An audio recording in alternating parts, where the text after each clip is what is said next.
Ahojte ľudia, vítam vás pri novom videu a dneska vám poviem niečo o škrečkoch. Škrečok sám o sebe nie je veľmi drahá záležitosť, ale celá výbava ku nemu je oveľa drahšia ako on sám. Poďme si povedať aké.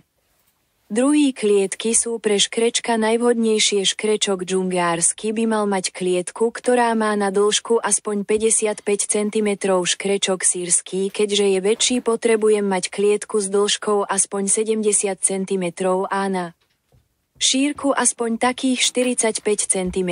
A teraz jedna rada: oveľa lacnejšie ako taká klietka vás vyjde plastový box. Je to lacnejšia alternatíva klietky. Ja sama v takom bývam a musím vám ho doporučiť. Teraz si poďme povedať, čo by sa malo v takej klietke alebo boxi. Nachádzame škrečky, strašne radi beháme a keďže sme cez noc aktívni, tak potrebujeme mať v klietke kolotoč. Vyhnite sa prosím kolotoču, ktorý je plastový alebo takým, ako teraz môžete vidieť na obrázku. Tieto kolotoče nie sú vhodné, lebo keď rýchlo bežíme, tak sa nám tam môže zaseknúť noha. Ďalšia vec: škrečok v klietke musíme mať je podstielka, ktorú doporučujem mať aspoň 7 cm na výšku. My škrečky veľmi radi hrabeme a v podstielke si robíme podzemné tunely. Ďalšia vec je domček. Vyhnite sa prosím plastovým domčekom, keďže sú pre škrečka menej vhodné.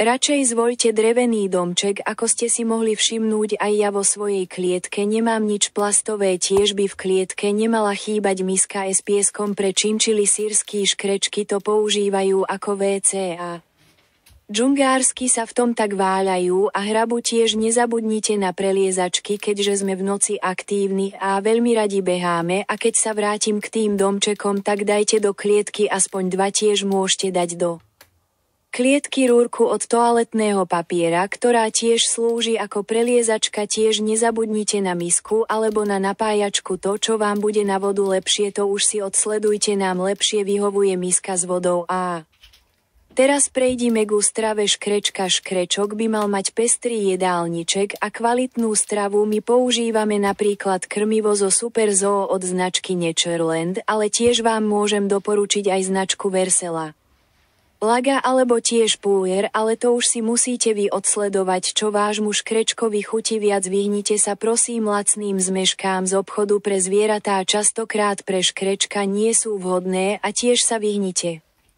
okusovacím tycinkám. A prečo? Preto, lebo sú lepené medom a tým pádom sú veľmi sladké a škrečkovi to nerobí dobre. A keď budete škrečka správne krmiť a správne sa oňho starať, je dosť možné, že vám vydrží 2 až 3 roky. Ale tiež môžeme škrečkovi podávať aj čerstvú stravu, ako aj tú sušenú, napríklad mrkva, uhorka, petržlen a mnoho ďalších. No a to by tak nejak z tohto videa bolo všetko. A keď sa vám toto video páčilo, dajte like, odber a budem sa na vás tešiť pri ďalšom videu.